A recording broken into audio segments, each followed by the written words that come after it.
Hey YouTube, welcome back to JDS Outdoors. Today's episode, we're going to go over the long-awaited checking, replacing, and repacking of trailer bearings on my boat trailer here.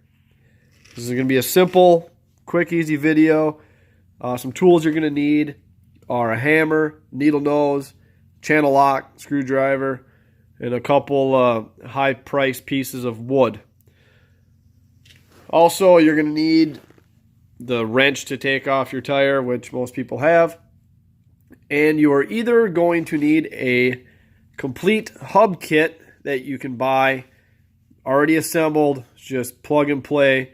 Around here you can get at Tractor Supply. I'm sure they sell them on Amazon. The parts you will need are different depending on your trailer. This video will go towards many different types of trailers. This one specifically is a 2002 Yacht Club. A lot of standard smaller trailers are going to use an 1.16" wheel bearing. In my case, I rebuilt this hub. I'll go over how to do that. First, I'm going to start off by showing how to install a hub if you just buy a hub already ready to go. So that's what we're going to do. First thing you're going to do, pull your old hub off. Take your spindle here. You're going to clean it off of all the old grease and everything. And you're going to check the condition of your spindle here and make sure that your spindle is free of damage or any nicks, marks, anything like that. If you have damage on your spindle, you're either going to need to get it fixed by welding and grinding, get it cut off, replace a new one welded on, or replace your axle. In my case, this one's in good shape, so we're going to go ahead and install a rebuilt or prepackaged hub. First thing we're going to do is take our pre-assembled hub that we've pre-purchased, and we're going to slide it very carefully onto the shaft here, making sure it sits all the way back. You heard that little thud. That was the seal seating on the back of the spindle. And we're going to take our washer, shove our washer on. And we're going to take our castle nut.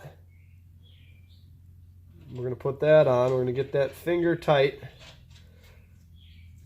on the spindle.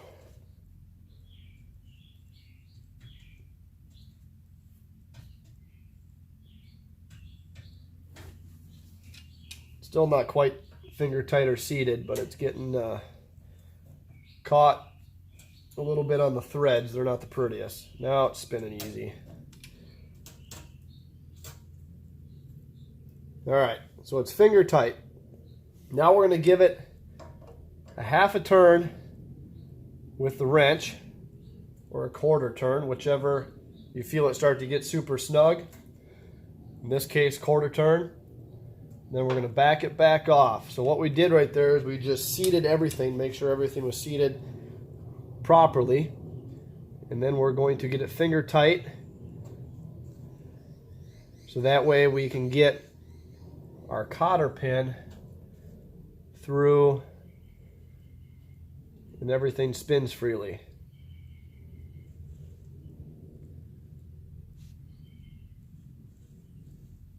Where everything spins nice and free. You don't want this nut too tight. If you leave it too tight, then you're going to burn up your bearings. You want it snug so everything sits seated, but you don't want it over tight because you just wreck your bearings. We're going to take that brand new cotter pin, fold it over just like that, and put our dust cover back over, tap it back in place, and there we have our reinstalled hub. Now on this side I'm going to rebuild this hub using this Fulton wheel bearing kit, part number WB10600700, 1/16" wheel bearing kit. It's a little bit cheaper than buying the full hub assembly. The full hub assembly is like 45 or 50 bucks.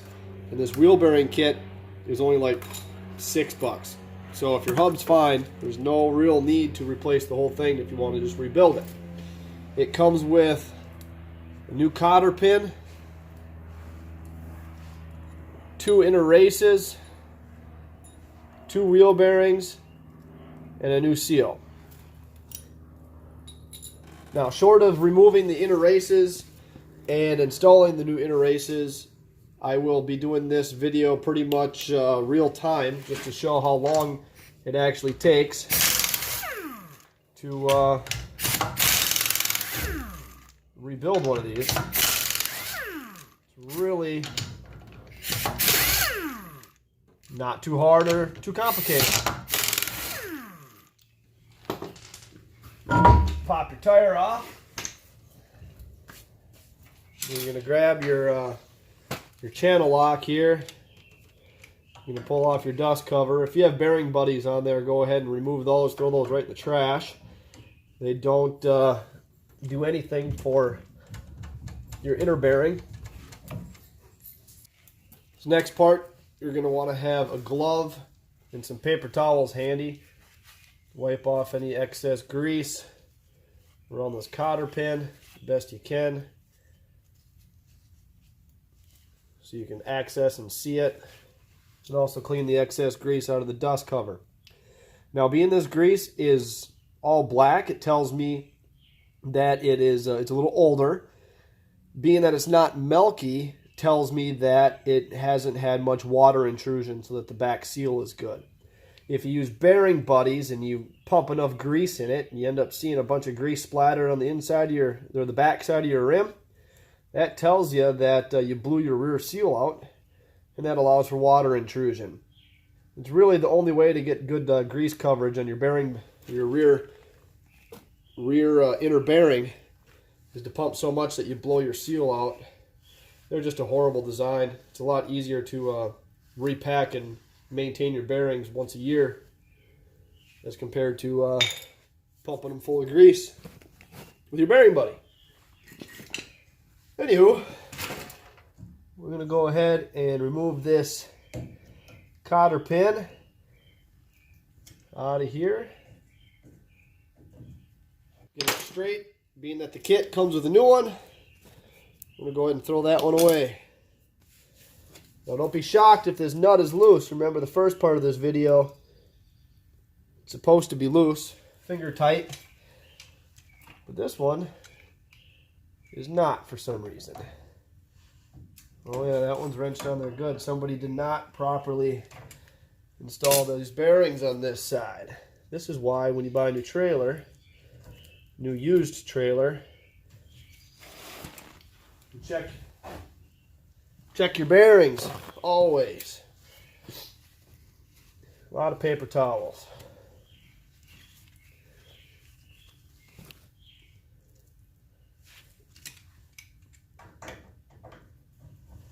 This bad boy was on there pretty good.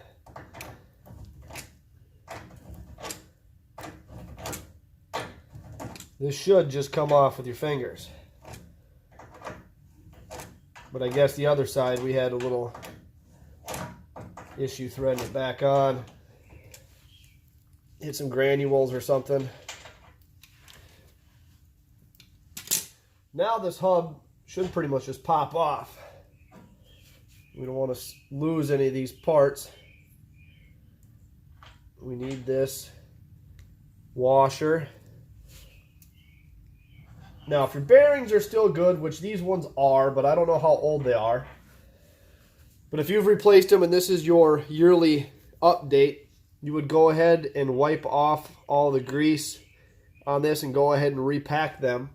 And I will show you how to repack them here in a minute. But since we're replacing, we're just going to throw them away.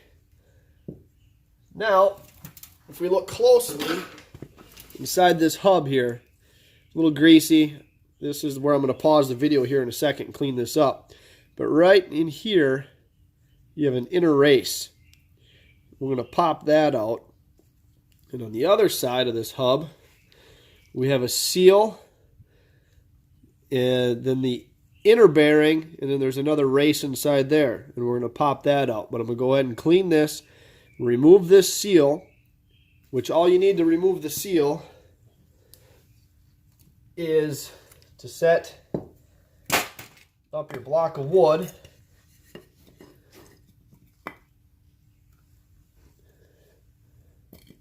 Put your hub assembly on said block of wood. And grab your screwdriver from the inside on that bearing. Pop it out.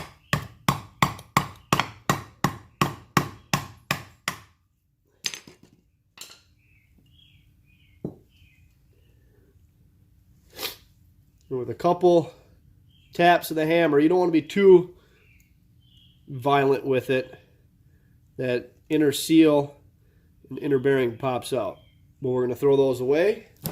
Get this hub cleaned up quick. Best way I've found for removing the old grease is you take a paper towel, you shove it in the back side, and you can see on the other side it's pushing all of that grease right out of there. And you go ahead and throw that in the garbage. And that leaves the inside of the hub a lot cleaner, yet still dirty. Next step is to remove these inner races. And the easiest way to do that is also with your block of wood. Set your hub down on it, and there's a little lip on the inside of the race that sticks out. Here's the brand new one. You see on this side it's smaller, and on this side it's wider. Well, you're going to be able to catch the inside of this lip with your flathead screwdriver and take your hammer and just tapping this spot and then tapping that spot and this spot. Work your way in a crisscross pattern with light taps, tapping it out. And once you get them tapped out, they look like this. Now I still got one left, so I can show you up here on the block of wood. Feel that down there? You hit it, light taps, crisscross pattern up on the block of wood. That way you're not just pounding it into the ground.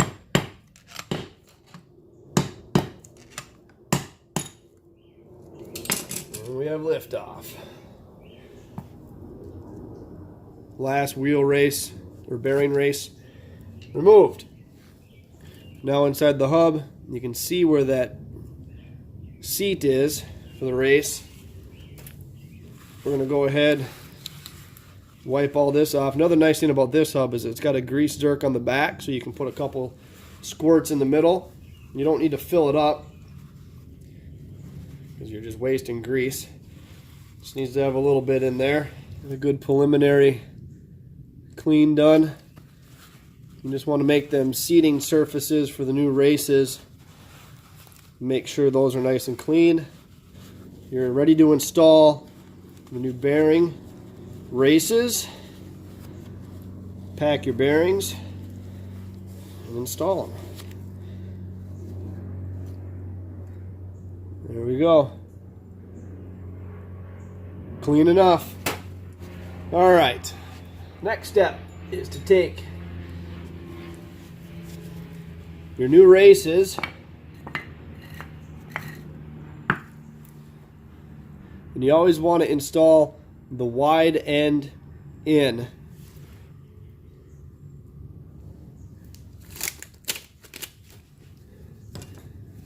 Slowly, using a hammer, work your way around. Light taps, kind of a pain to get started. And once you get started, you just do light taps around in a circle.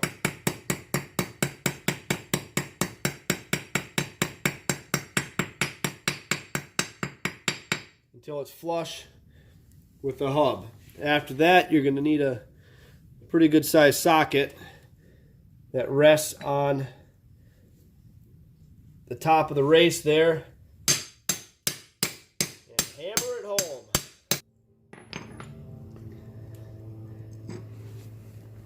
Make sure it goes all the way down. You can see on this side there's a little lip. That's where that race needs to seat. Just like that. One side down, one more to go. Same process.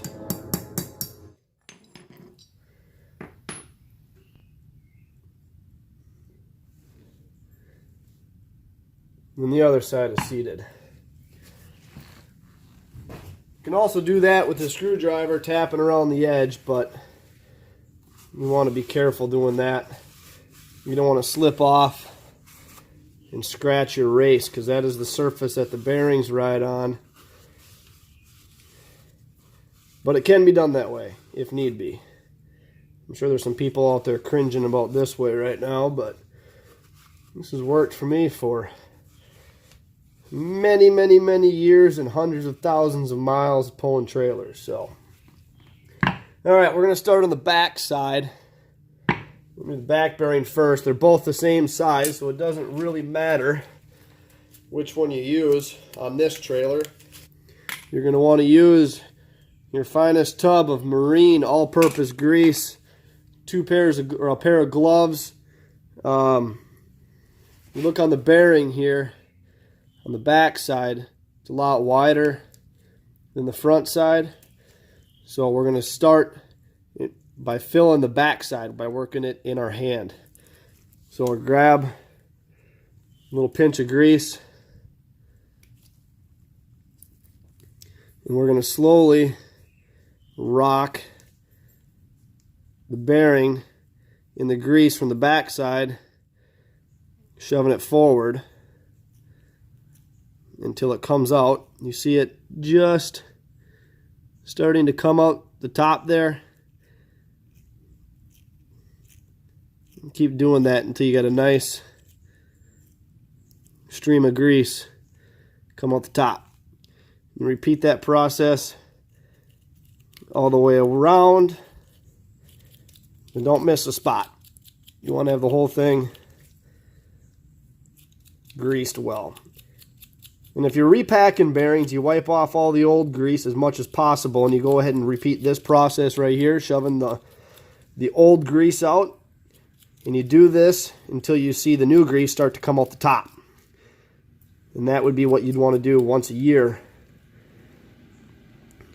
to repack your bearings and make them last for many, many years to come. So you get a nice liberal amount of grease on the bearing there. And we're going to set it in the back right on top of the race. And repeat this process for the other bearing. There we go. Now we got both bearings evenly greased from the back side forward. And we're going to set that one aside and save it for when we need it.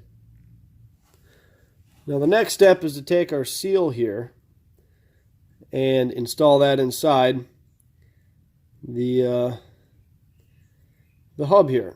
I'm going to put a thin layer of grease just to help it slide in a little bit better. I'm going to go ahead and set that flat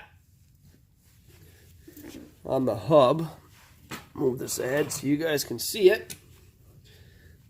I'm using my fancy bucket camera holder here.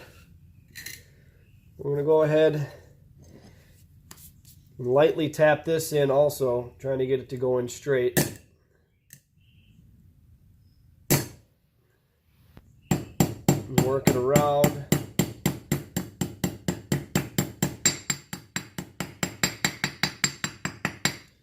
Until it's flush. Now this is the back side of the hub. The new seal only goes on the back side. Now on the front side, we got our new race. And we're going to take our freshly greased bearing, set that in there. And now we're at the same step as the beginning of the video. Go ahead and wipe off our spindle, check it for damage, Make sure we clean these threads a little bit better than the last one. This spindle looks to be in excellent condition. I'm going to go ahead and slide on our new hub, or not our new hub, our freshly rebuilt hub. Get that on there. Bearing and seal have just seated.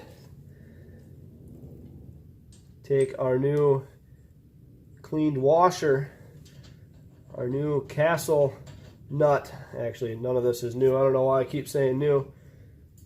We're going to thread that on. Finger tight. This one seems to be going on better than the last one. Jinxed myself. Now remember, finger tight. I don't know why this has a problem going over that hole for the cotter pin. Right now, she's finger tight. I'm going to go ahead and give her a quarter turn and get everything seated. Back it off. Get it finger tight or snug, whatever. You don't want to have it too tight for that hole either, for the cotter pin. Go ahead and install that. Give her a test spin. She doesn't have any wobble to her. So that's good. I'm going to go up ahead and bend up our new cotter pin and install our clean dust cover. Nice and straight. Block of wood. Tap her in place. We're going to go ahead and grease that zerk in the back, give it a couple pumps, install our new, or not our new, we're going to install our rim, and that'll be a wrap for installing pre-made hubs, rebuilding hubs, and repacking bearings. As always, thank you for watching. JDS Outdoors.